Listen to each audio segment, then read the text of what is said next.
Diablo was a lonely gamer that was reincarnated into his favorite MMORPG by an elf and a cat girl. He calls himself the true demon lord and annihilates anyone who stands against him. Along the way, he becomes close with Rem and Shira, and they begin developing plot with him because they begin falling in love with him. He learns that Rem actually has the soul of the strongest demon lord inside her and wishes he could help her. A group of demons attempt to swarm the city to capture Rem, but Diablo single-handedly destroys them as they adventure. Together, Shiro's brother Kira attempts to have children with her, but she refuses. She hears a flute in the distance and appears to be brainwashed. She tells Diablo that she will be leaving him and leaves Diablo. He goes into his room depressed. Rem and Alicia see this, and they come to ask Diablo why this happened. Diablo doesn't answer their questions and instead continues laying down. Later, Rem joins Diablo in his room and tries to be nice to him and talk about Shira.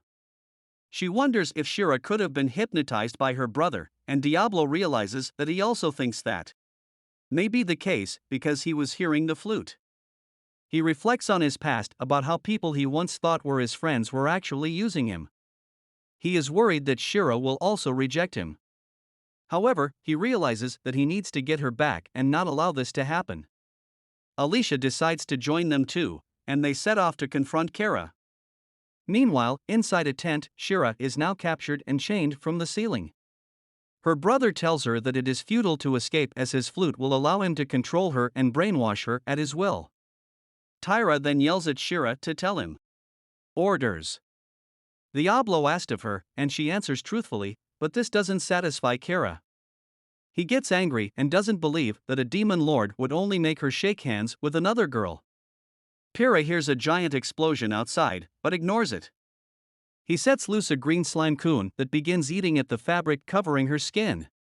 As it gets worse, Diablo breaks in, yelling and burning everything around him to cinders. He regrets that he didn't deal with him earlier, and uses his side to free Shira from her constraints, killing the slime. Tyra sees that all guards were absolutely destroyed as they were no match for Diablo. He sees that the entire field was burned down. Kara asks if Diablo wants to start a war with the elves. Diablo doesn't care about any of that. He only cares to see if Shira wanted to return home or not. Kara commands her to answer that she wants to return to him, but Diablo counteracts this.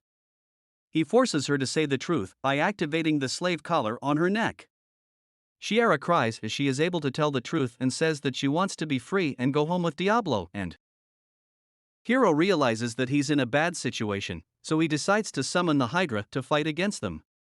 This is the 11th strongest beast that is forbidden to be summoned, as it has the power to destroy the world. Diablo steps forth to face off against it. He thinks that he hasn't seen this creature in his original Cross Reverie game, and neither was Kira's flute, but these developments only excite him. He starts the battle off by using Heaven's Fall, which destroys the Hydra's heads, but it immediately regenerates its other head. The Hydra uses Dragon's Breath to blow him backwards. Since it is not a magical attack, he is unable to reflect it, leaving him at a disadvantage. But this isn't the only disadvantage. Powerful summons always have one skill. However, this Hydra has multiple overpowered skills. All the heads skew the Dragon's Breath, sending Diablo running. Kira reveals that Diablo will never be able to defeat the Hydra because it has a moving weak point in its body, but Diablo uses this to his advantage. He runs under the Hydra and uses his overpowered abilities to destroy it once and for all.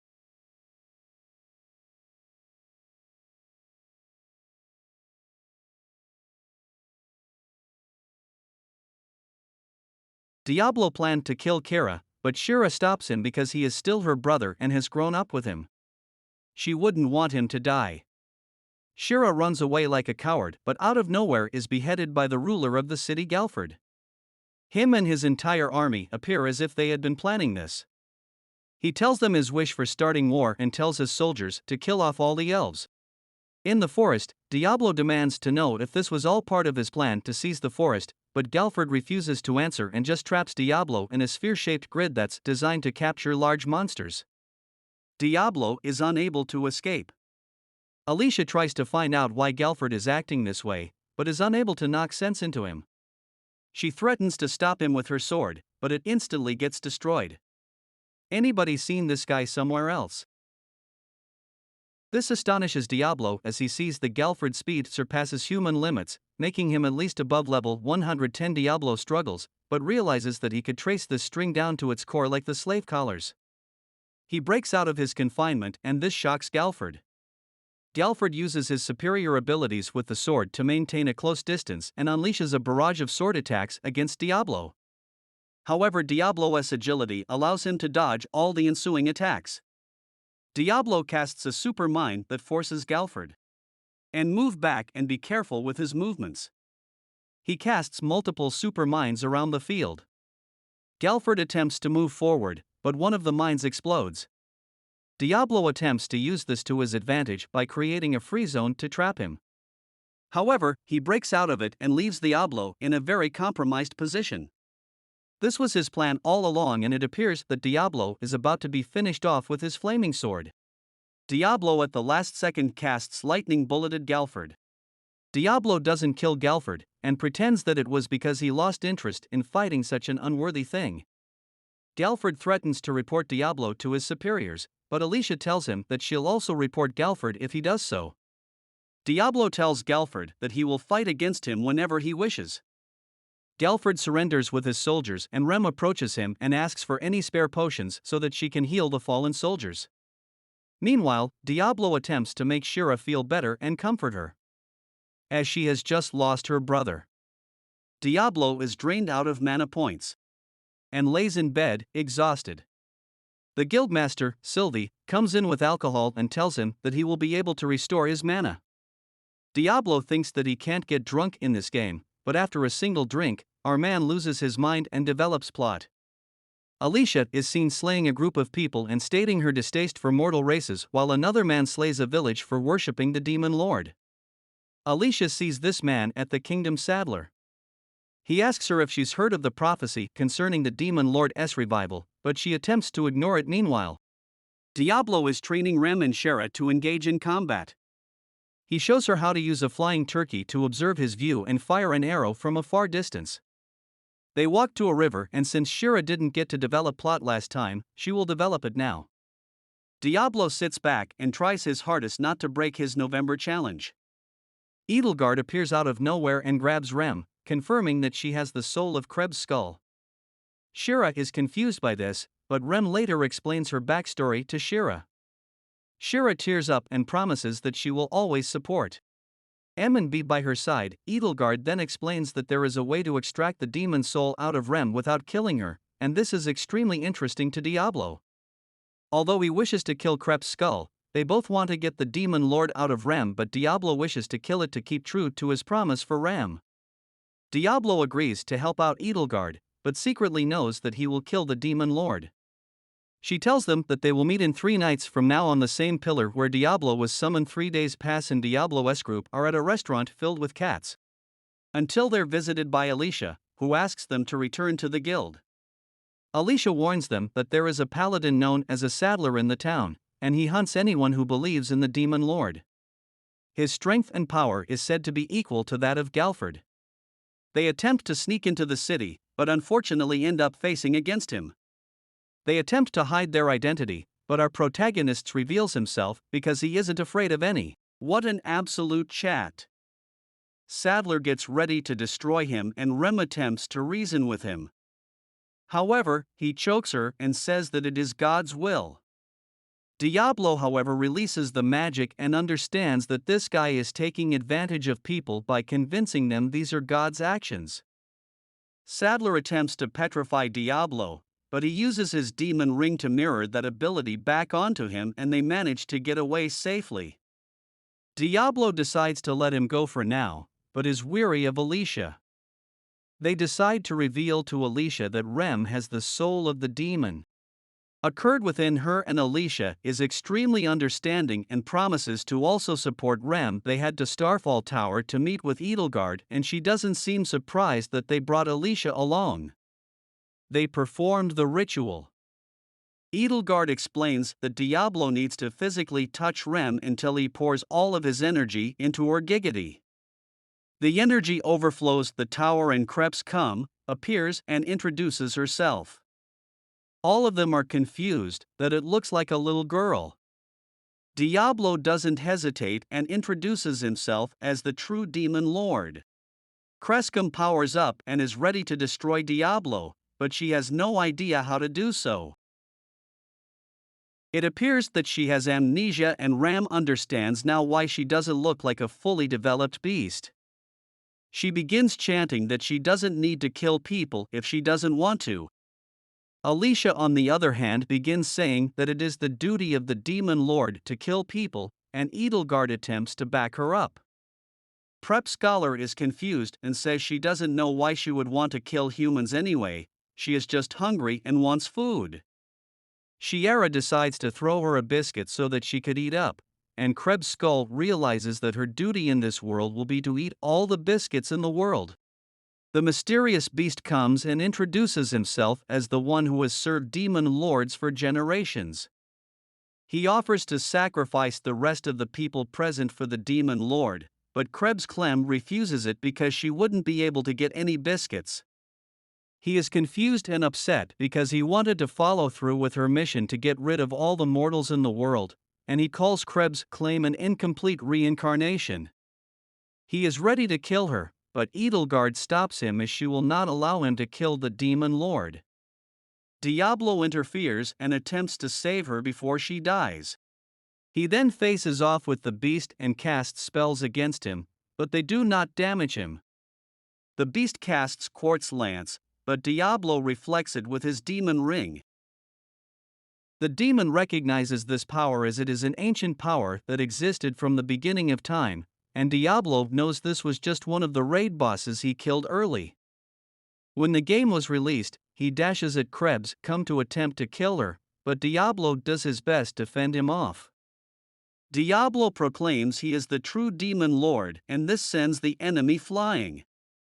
They arrive at the city and agree to call Kretschmann Clem to avoid her being identified as the demon lord. Shira and Clem attempt to help Diablo regenerate his mana points by developing plot, because of course that's how it works.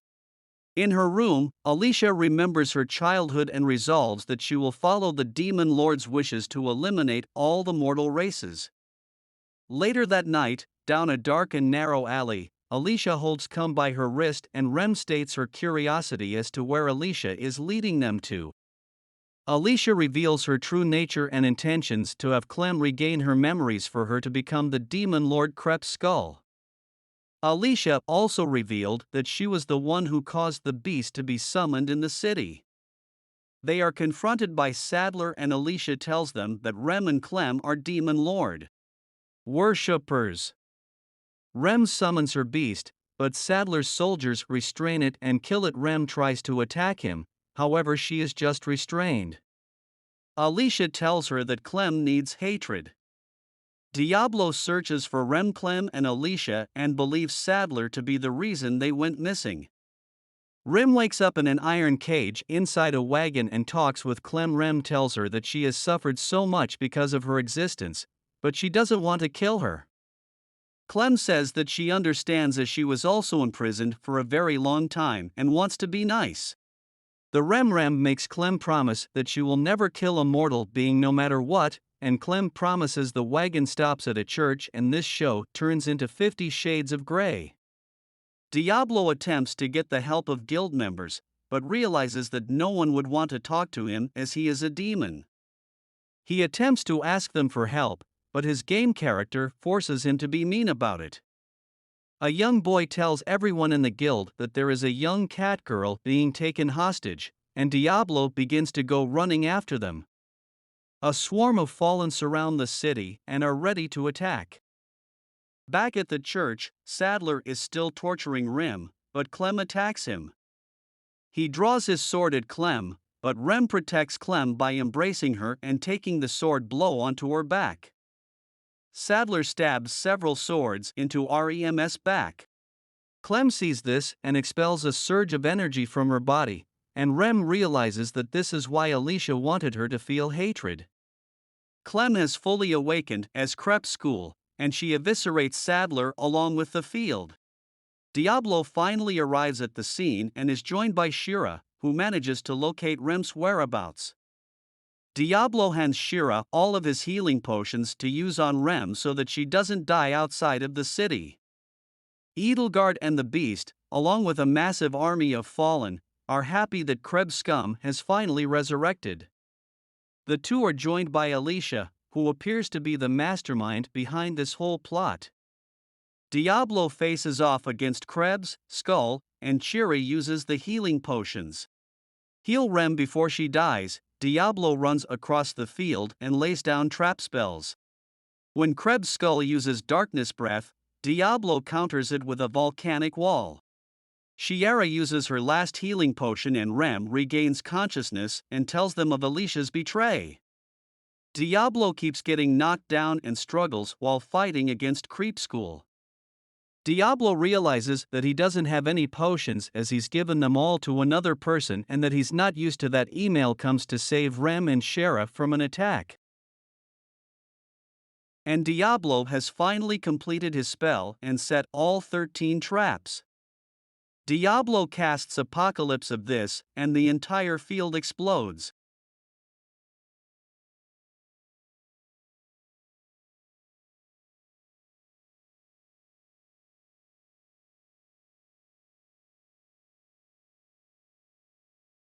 Prep Scrum, however, is still alive. Rem runs towards it and shows her she is still alive.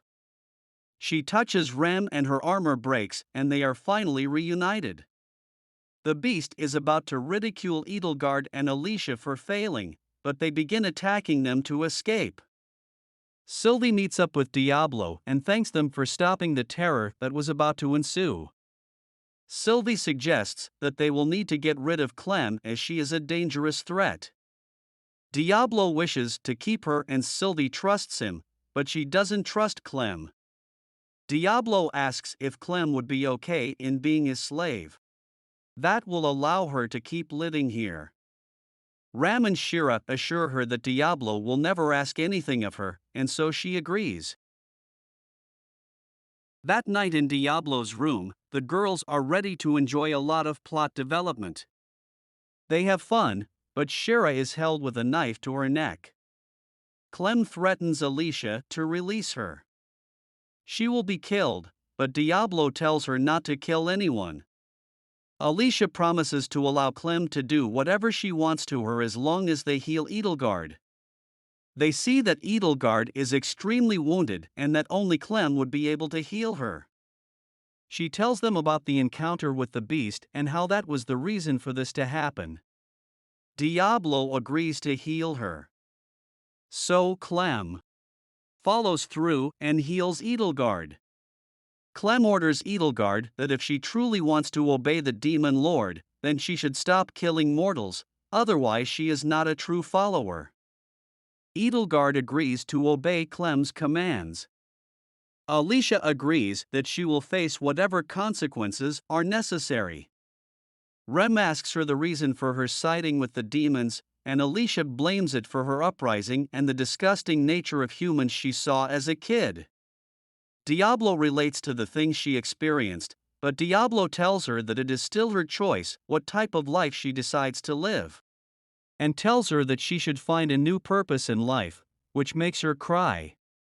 He is exhausted and ready to fall down, so all the women agree to help him recover his Mona points. You guys have been doing absolutely great at flooding the comments section recently, so let's keep it going. Let's confuse all the fake fans together once more by saying I didn't know Kirito was part of this anime. That'll be the funniest way to confuse them. Also, if you're a fellow man of culture who came here for the thumbnail, make sure to like and subscribe. Thank you guys for continuing this journey with me, but it doesn't end there. If you blow this video up with likes and comments, I will be uploading